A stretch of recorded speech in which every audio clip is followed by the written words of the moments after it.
The Outsiders, Chapter 10. I walked down the hall in a daze. Dally had taken the car, and I started the long walk home in a stupor. Johnny was dead. But he wasn't. That still body back in the hospital wasn't Johnny. Johnny was somewhere else.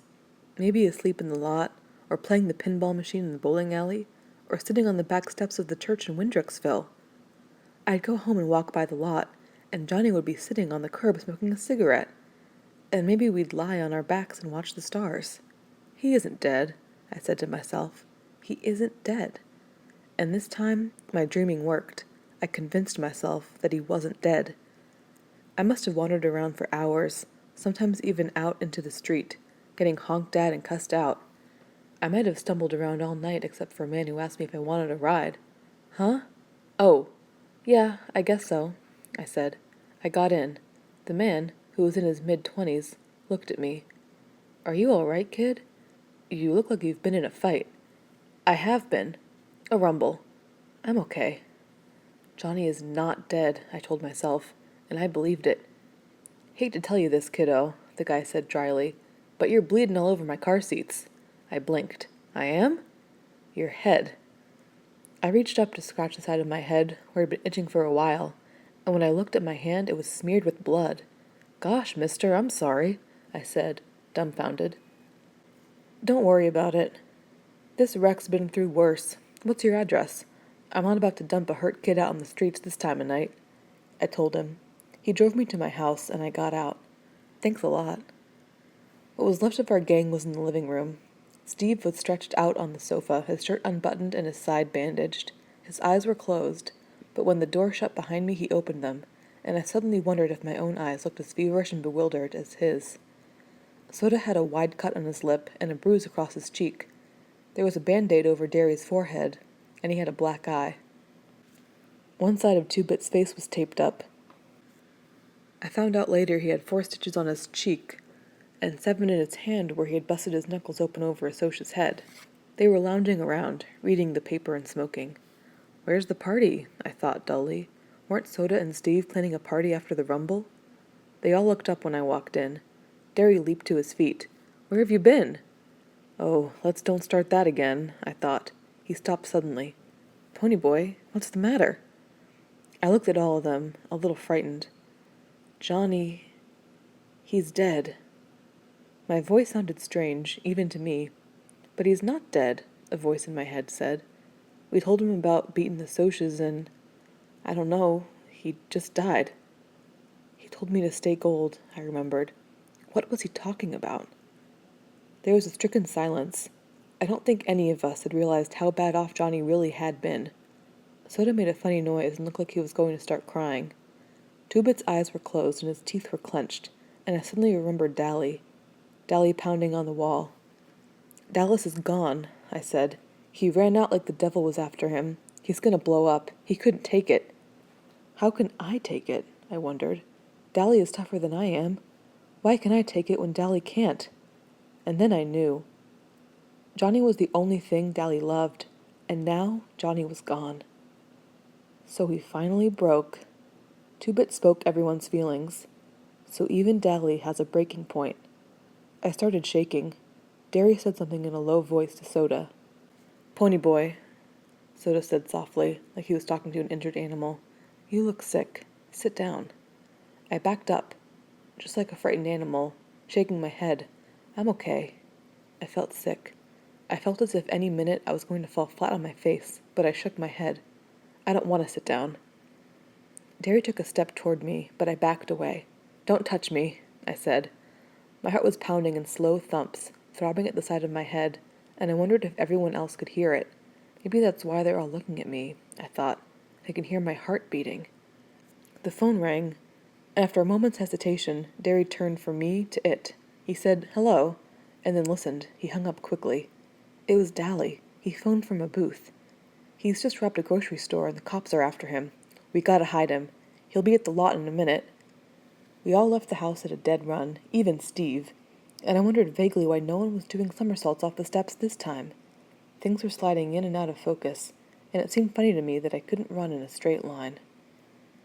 We reached the vacant lot just as Dally came in, running as hard as he could from the opposite direction. The wail of a siren grew louder, and then a police car pulled up across the street from the lot. Doors slammed as the policeman leaped out. Dally had reached the circle of light under the street lamp, and skidding to a halt, he turned and jerked a black object from his waistband. I remembered his voice. "I've been carrying a heater. It ain't loaded, but it sure does help a bluff." It was only yesterday that Dally had told Johnny and me that, but yesterday was years ago, a lifetime ago. Dally raised the gun, and I thought, "You blasted fool, they don't know you're only bluffing." And even as the policeman's gun spit fire into the night, I knew that was what Dally wanted. He was jerked half around by the impact of the bullets, then slowly crumpled with a look of grim triumph on his face. He was dead before he hit the ground, but I knew that was what he wanted, even as the lot echoed with the cracks of shots, even as I begged silently, "Please, not him. Not him and Johnny both." I knew he would be dead, because Dally Winston wanted to be dead, and he always got what he wanted. Nobody would write editorials praising Dally. 2 friends of mine had died that night, one a hero, the other a hoodlum. But I remembered Dally pulling Johnny through the window of the burning church, Dally giving us his gun, although it could mean jail for him, Dally risking his life for us, trying to keep Johnny out of trouble. And now he was a dead juvenile delinquent, and there wouldn't be any editorials in his favor. Dally didn't die a hero. He died violent and young and desperate, just like we all knew he'd die someday. Just like Tim Shepard and Curly Shepard and the Brumley boys and the other guys we knew would die someday. But Johnny was right. He died gallant. Steve stumbled forward with a sob, but Soda caught him by the shoulders. "Easy, buddy, easy," I heard him say softly. "There's nothing we can do now." Nothing we can do. Not for Dally or Johnny or Tim Shepard or any of us. My stomach gave a violent start and turned into a hunk of ice. The world was spinning around me, and blobs of faces and visions of things past were dancing in the red mist that covered the lot. It swirled into a mass of colors, and I felt myself swaying on my feet. Someone cried, "Glory! Look at the kid!" And the ground rushed up to meet me very suddenly. When I woke up, it was light.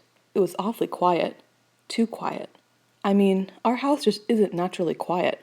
The radio is usually going full blast, and the TV is turned up loud, and people are wrestling and knocking over lamps, tripping over the coffee table, and yelling at each other. Something was wrong, but I couldn't quite figure it out. Something had happened. I couldn't remember what. I blinked at Soda bewilderedly. He was sitting on the edge of the bed, watching me. "Soda," my voice sounded weak and hoarse. "Is somebody sick?" "Yeah." His voice was oddly gentle. "Go back to sleep now." An idea was slowly dawning on me. Am I sick? He stroked my hair. "Yeah, you're sick. Now be quiet." I had one more question. I was still kind of mixed up. Is Derry sorry I'm sick? I had a funny feeling that Derry was sad because I was sick. Everything seemed vague and hazy. Soda gave me a funny look. He was quiet for a moment. "Yeah, he's sorry you're sick. Now please shut up, will ya, honey? Go back to sleep." I closed my eyes. I was awful tired. When I woke up next, it was daylight and I was hot under all the blankets on me. I was thirsty and hungry, but my stomach was so uneasy I knew I wouldn't be able to hold anything down. Derry had pulled the armchair into the bedroom and was asleep in it. He should be at work, I thought. Why is he asleep in the armchair? "Hey, Derry," I said softly, shaking his knee. "Hey, Derry, wake up." He opened his eyes. "Pony boy, you okay?" "Yeah," I said. "I think so." Something had happened, but I still couldn't remember it, although I was thinking a lot clearer than I was the last time I'd waked up. He sighed in relief and pushed my hair back. "Gosh, kid, you had scared us half to death." What was the matter with me? He shook his head. "I told you were in no condition for a rumble. Exhaustion, shock, minor concussion. And Two-Bit came blubbering over here with some tale about how you were running a fever before the rumble, and how it was all his fault you were sick. He was pretty torn up that night," Derry said. He was quiet for a minute. We all were. And then I remembered Dallas and Johnny were dead. Don't think of them, I thought. Don't remember how Johnny was your buddy. Don't remember that he didn't want to die. Don't think of Dally breaking up in the hospital, crumpling under the streetlight. Try to think that Johnny is better off now, Try to remember that Dally would have ended up like that sooner or later. Best of all, don't think.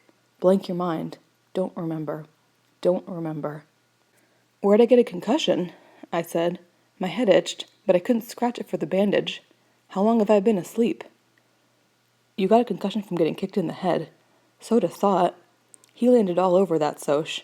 I've never seen him so mad. I think he could have whipped anyone in the state he was in. Today's Tuesday, and you've been asleep and delirious since Saturday night. Don't you remember? No, I said slowly. Derry, I'm not ever going to be able to make up the school I've missed, and I've still got to go to court and talk to the police about Bob's getting killed. And now, with Dally... I took a deep breath. Derry, do you think they'll split us up? Put me in a home or something? He was silent. I don't know, baby. I just don't know. I stared at the ceiling. What would it be like, I wondered, staring at a different ceiling? What would it be like in a different bed, in a different room? There was a hard, painful lump in my throat that I couldn't swallow. Don't you even remember being in the hospital? Derry asked. He was trying to change the subject. I shook my head. I don't remember. You kept asking for me and Soda. Sometimes for Mom and Dad, too, but mostly for Soda. Something in the tone of his voice made me look at him. Mostly for Soda. Did it ask for Derry at all, or was he just saying that? Derry... I didn't quite know what I wanted to say.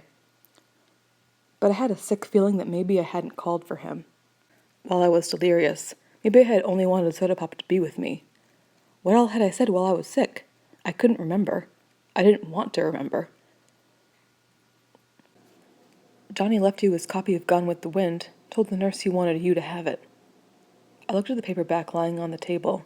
I didn't want to finish it. I'd never get past the part where the Southern gentlemen go riding into sure death because they are gallant.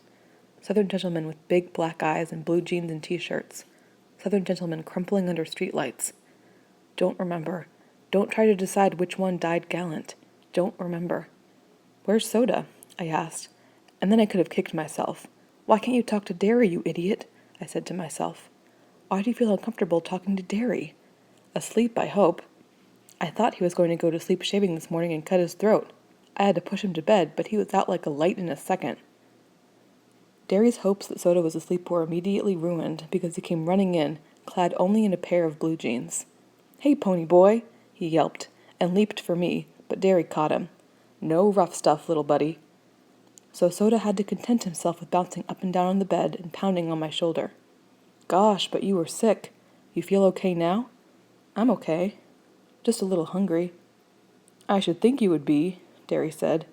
You wouldn't eat anything most of the time you were sick. How'd you like some mushroom soup? I suddenly realized just how empty I was. Man, I'd like that just fine. I'll go make some. Soda Pop, take it easy with him, okay? Soda looked back at him indignantly. You'd think I was going to challenge him to a track meet or something right off the bat. Oh no, I groaned. Track meet. I guess this just about puts me out of every race. I won't be back in condition for the meets, and the coach was counting on me. Golly, there's always next year, Soda said.